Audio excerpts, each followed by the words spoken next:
পাম্পে তেল নিতে গেলাম কিন্তু তেল নাই, আর তখনই রাগে আমি সরাসরি 999-এ কল দিয়ে দিলাম, কিন্তু এরপর যা হলো সেটা আমি কল্পনাও করিনি।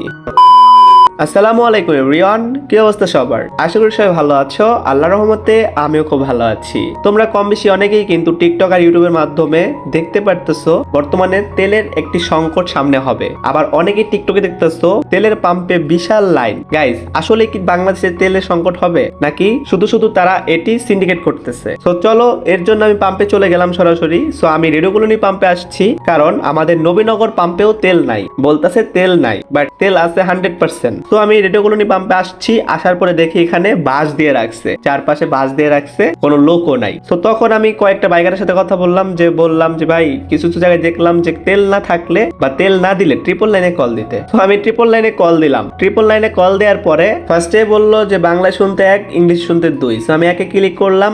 তারপরে হয়তো বলবে যে কিছুক্ষণ অপেক্ষা করুন। এটা না বলে বলতেছে আমাদের সকল এজেন্ট ব্যস্ত রয়েছে আপাতত।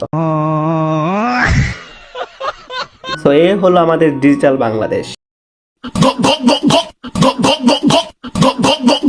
গাইস, কিছু বলার নাই, কারণ তুমি যদি কোথাও অভিযোগ করতে চাও, সেখানেও তুমি যদি সিরিয়াল ধরতে হয়, তাহলে তো আর তেলের পাম্পে সিরিয়াল ওটার কোনো কথাই নেই। কি বলবো গাইস, আমার কোনো কিছু বলারই নেই।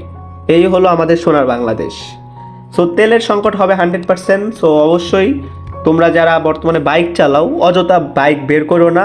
এটা হলো আমার রিকোয়েস্ট বা সাজেস্ট। কারণ অযথা যদি বাইক বের করে চালাও, তাহলে তেল শেষ হয়ে যাবে, এবং কি রাস্তায় শেষ হয়ে গেলে তুমি পুরাই কর। যাই হোক গাইস, বর্তমানে তাদের যদি একটা শিক্ষা দেওয়া যাইতো যে তেল ছাড়াও বাইকাররা চলা যায়, তাহলে গাইস ওইটাই করতাম। কিন্তু একটা বাইকার তেল ছাড়া কখনোই সে সম্পূর্ণ না, সে অসম্পূর্ণ। কারণ বাইকে তেল ছাড়া সে চলতেই পারবে না, এটা অসম্ভব। তো যাই হোক গাইস, ভিডিওটা ভালো লাগলে লাইক করে দিও, চ্যানেলটা অল করে দিও। সো যারা অন্যায় দেখবে অবশ্যই প্রতিবাদ করবে। তো আমি কোনো লোক দেখি নাই, তাই তাদের সাথে কোনো রকম গ্যাঞ্জাম করতে পারলাম না, বাট ইচ্ছা ছিল তাদের সাথে একটা গ্যাঞ্জাম করার। কারণ তেল থাকা সত্ত্বেও তারা পাম্প বন্ধ রাখে। এই হলো আমাদের বাংলাদেশ। সো আজ পর্যন্ত দেখা হয় নেক্সট কোনো ভিডিওতে। আল্লাহ হাফেজ গাইস।